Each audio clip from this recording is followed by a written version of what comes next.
Nobody in that studio made a sound.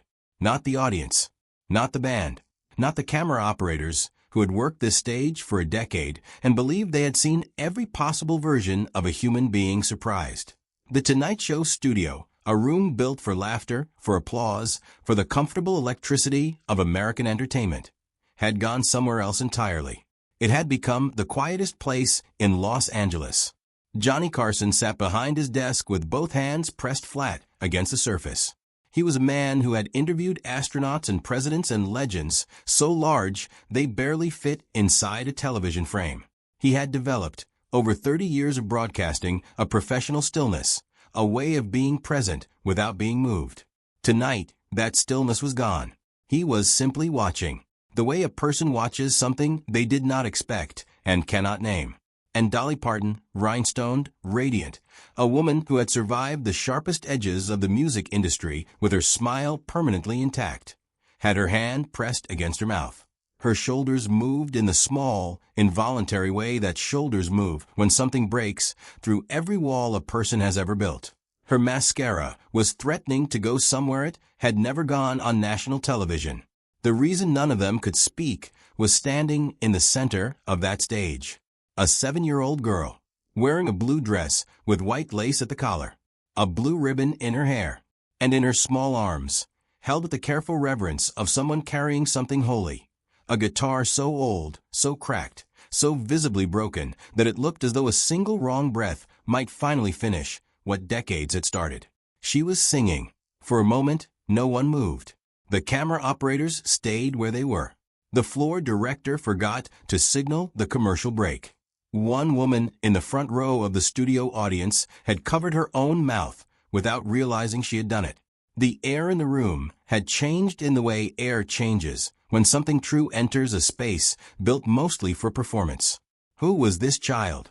Where had she come from? And why, when that cracked, whittled, electrical tape guitar first appeared in the wings of the stage, had Dolly Parton gone completely still in a way that had nothing to do with the cameras? But that moment didn't start there. It started in the mountains, in a house with thin walls and a wood-burning stove and a grandmother who kept one particular guitar long past the point where anyone would call it playable. It started with a secret that had been sitting quietly inside that broken instrument for longer than the little girl on this stage had been alive. And it started the way the most important things always do, with a song. The year was 1954. Not the glamorous, chrome-plated version of 1954 that showed up in magazines and television advertisements. Not the one with the wide cars and the optimistic jingles and the sense that America had figured something out. This was the other 1954, the one that existed in the hollows of the Appalachian Mountains, where the roads turned to mud in the rain and the mail arrived 3 days late and the nearest town was 40 minutes away on a good morning. In Sevier County, Tennessee, tucked into a fold of mountain land that the rest of the world had largely decided not to notice. Families lived the way families there had always lived, close to each other, close to the land, close to God, because when you had very little else, you learned quickly what was worth holding on to. Music was not entertainment in these mountains. That is the first thing a person needs to understand before any of what comes next makes sense. Music in Sevier County was something closer to language. It was how people said the things that ordinary words couldn't carry. Grief too heavy to speak aloud. Joy too large for a simple sentence. Love that had no other place to go. Children learned songs before they learned to read. Grandmothers sang while they worked. Churches filled every Sunday, not because people were obligated, but because singing together was one of the few things that made the hard weeks feel survivable. Instruments were precious in a way that is difficult to explain to someone who has never had to go without one. A guitar was not replaced when it wore out. It was repaired, then repaired again, then held together with whatever was available. Wire, tape, whittled wood, patience. Because throwing away a guitar meant throwing away the music that lived inside it, and nobody in these mountains was willing to do that. 30 years later, on a polished Hollywood stage, a man named Johnny Carson would look across his immaculate desk at a 7-year-old girl holding one of those repaired, taped, whittled, impossibly stubborn instruments, and he would understand, without anyone explaining it to him, that he was looking at something that had survived on pure love alone. But before that stage, before that studio, before any of it, there was a girl in the mountains who needed a song more than she needed almost anything else. Her name was Clara May Hutchins, 7 years old, small for her age, with dark brown hair that her mother braided every morning before school and a gap between her two front teeth that made her smile look like a question mark. She was the kind of child who went quiet in large groups and loud in small ones, most comfortable in the presence of people she trusted completely, most herself when no one was watching. The person she trusted most in the world was her grandmother. Loretta May Hutchins was 71 years old and had lived in the same hollow her entire life.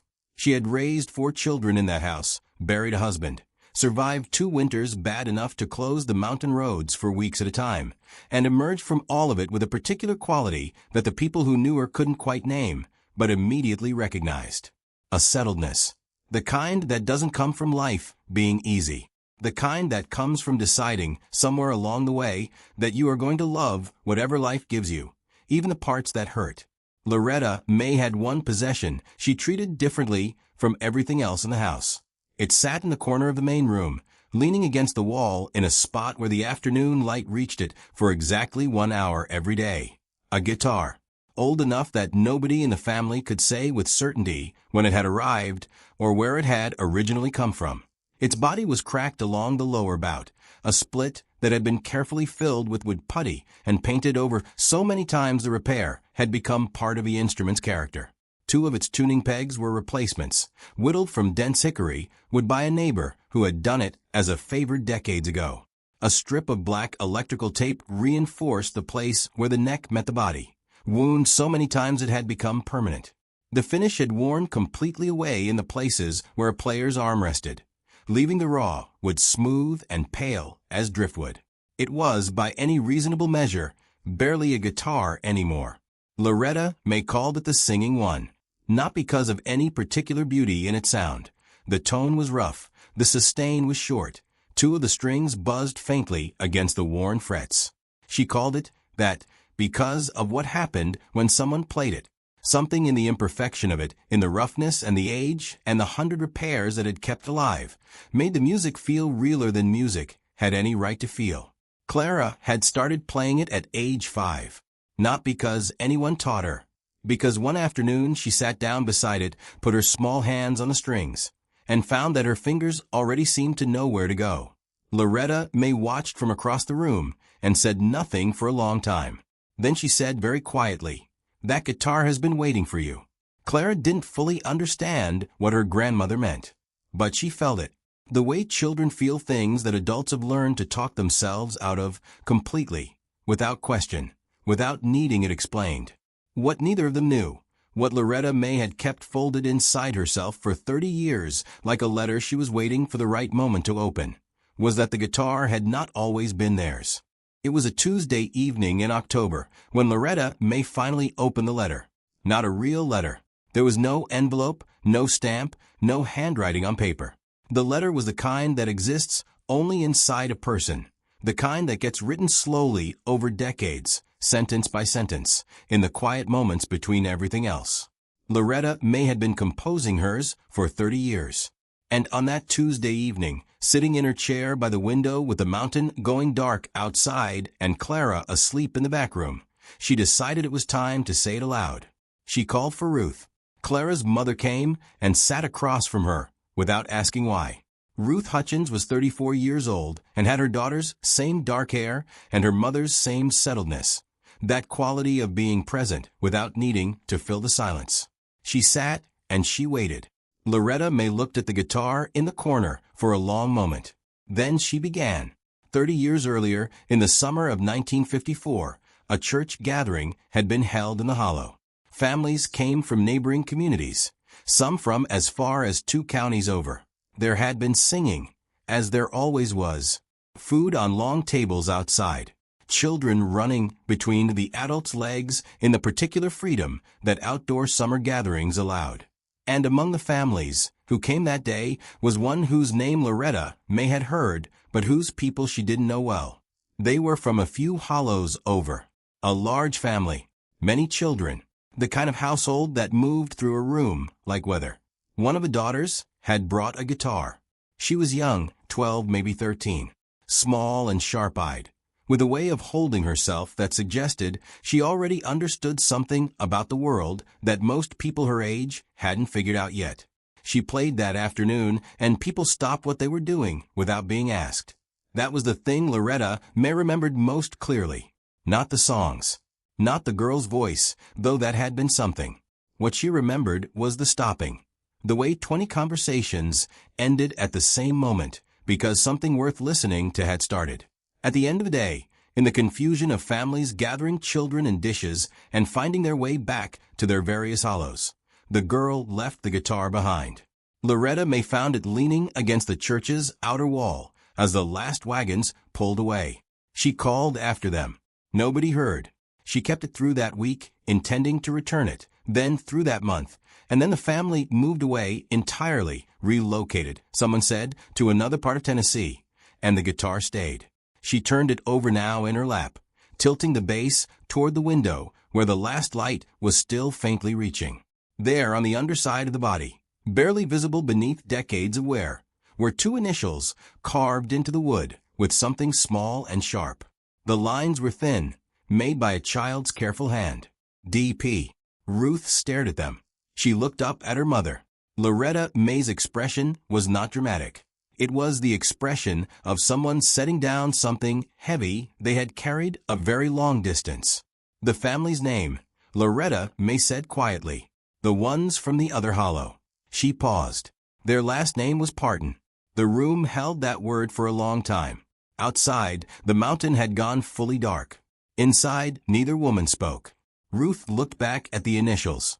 Two small letters pressed into old wood by a 12-year-old girl who had no way of knowing what they would mean 30 years later, on a Tuesday evening in October, in a house where her guitar had been kept safe and played with love and passed, without anyone planning it, into the hands of a 7-year-old child who had learned her whole heart from it. Ruth looked at her mother. What do we do with this? Loretta May was quiet for a moment. Then she said the only thing she knew to be true. I don't know, but it feels like something that needs to go home. Ruth did not sleep that night. She lay in the dark listening to the mountain sounds outside, wind moving through the tree line, something small crossing the roof. And she turned the problem over the way you turn a stone in your hand, looking for the side that makes sense. She was not a woman who reached for grand gestures. She was not the kind of person who believed that famous people had any particular obligation to ordinary ones. She had grown up understanding that the world was divided into people whose names appeared on record sleeves and people who bought the records, and that the distance between those two kinds of people was not something you crossed with a letter. But the guitar was not hers. That was the fact she kept returning to. Whatever the instrument had become in 30 years of living with them, whatever Clara had made it mean, whatever music had been pulled from its cracked and patient body on quiet mountain evenings, it had begun somewhere else. It had begun in the hands of a 12-year-old girl from a hollow a few counties over, a girl whose initials were still pressed into the wood like a signature on a painting. That girl was now one of the most famous women in American music. Ruth got up before sunrise. She sat at the kitchen table with a piece of paper and a pen, and she wrote the most difficult kind of letter. Not difficult because of what it said, but because of how small it would sound arriving at a famous person's door. She kept it short. She explained who she was. She explained Clara. She explained the guitar and the initials and Loretta May's 30-year-old memory of a summer afternoon in a church hollow. She did not ask for anything specific. She only said that it felt like something the right person should know. She addressed it to The Tonight Show with Johnny Carson, care of NBC Studios, Burbank, California, because it was the only address connected to Dolly Parton that she could find without driving to town. She mailed it on a Wednesday. She told no one. Not Clara. Not Loretta May, whose health by then had begun its slow, quiet decline, the kind that doesn't announce itself dramatically but simply removes things, one small ability at a time, until you understand what is happening and there is nothing to do but sit with it. 3 weeks passed. Then 4. Ruth had accepted the silence when the phone rang on a Thursday afternoon. The voice on the other end was professional, warm, and careful in the way that people are careful when they are trying not to create an expectation they cannot fulfill. He was a producer. He had questions. He had read her letter more than once, he said. So had someone else. He did not say who. But something in the pause that followed told Ruth that the letter had not simply been passed up a chain of assistants. It had landed somewhere specific, in someone's hands who had gone very still upon reading it. The producer asked one question before he ended the call. How soon could you and Clara get to Los Angeles? Ruth looked at the guitar in the corner, at the cracked body, the hickory pegs, the strip of black tape holding 30 years of love together at the seam. As soon as you need us, she said. The Tonight Show stage was nothing like Clara had imagined. She had pictured something closer to a church, high and hushed and serious.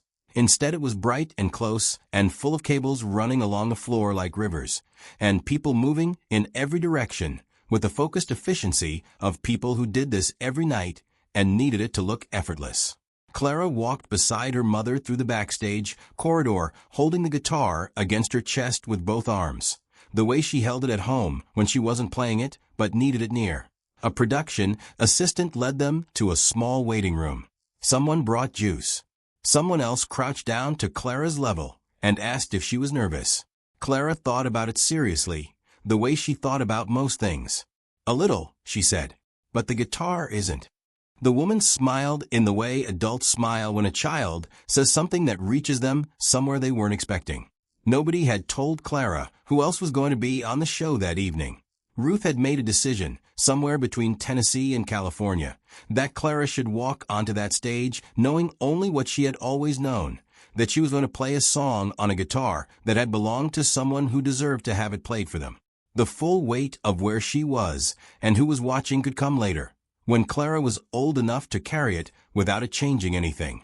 So when the floor manager walked Clara to the edge of the curtain and the band played the introduction music and Johnny Carson's voice came warm and easy through the studio speakers, Clara Mae Hutchins, 7 years old, stepped out into the light carrying a broken guitar and a song she had learned beside her grandmother's bed. And she was not performing. She was just doing what she always did. She was singing for someone she loved. For a long moment, the audience simply looked at her. A child in a blue dress. A ruined guitar. The particular quality of stillness that arrives before something true begins. Then Carson leaned forward slightly. His voice, when it came, was quieter than his television voice. More careful. What are you going to play for us tonight, sweetheart? Clara looked at him. Then she looked at the woman in the rhinestone jacket, sitting in the guest chair.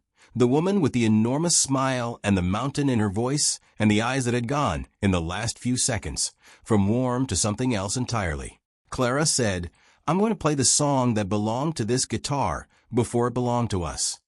The studio went quiet. Dolly Parton did not move. And Clara put her small hands on the strings, found the first chord the way she always found it, without thinking, without trying, and began. Her voice was not polished. It carried no production, no training, no careful shaping by anyone who knew what a voice was supposed to sound like in a room this size. It was simply a child's voice, unguarded and exact, finding its way through a melody it had loved before it understood why. The first verse moved through the studio like something physical. The audience, primed for applause and laughter and the familiar rhythms of a late-night television show, found themselves doing none of those things. They found themselves entirely still. Dolly Parton's smile had stopped being a smile. It had become something more honest than that, the expression on a person's face when they recognize something they had thought was gone. When they hear, in a voice they have never heard before, a song they wrote in a moment, so private they had forgotten anyone else could ever reach it. Her hand went to her mouth. Her eyes filled. And in the control room above the studio, a director who had worked this show for 11 years put down his headset and simply watched.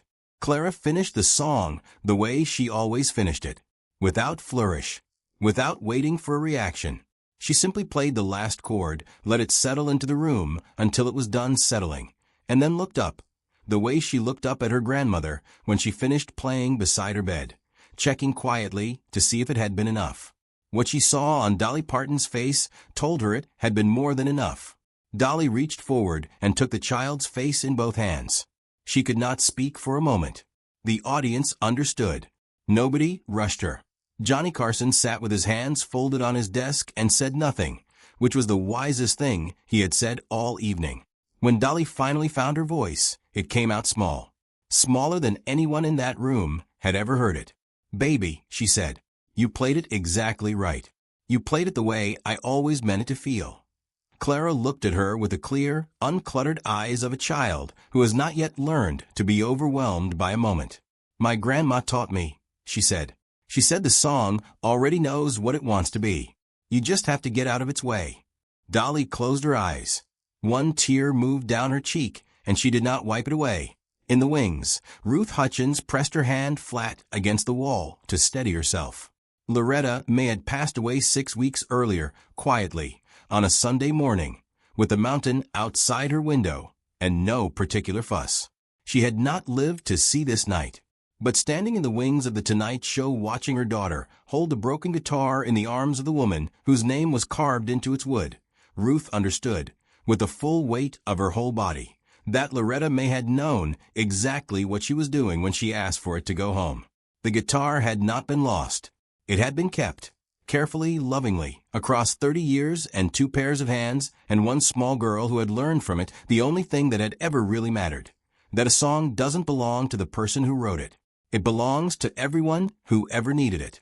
The applause, when it finally came, lasted a long time. Not the sharp, percussive applause of entertainment. Something slower.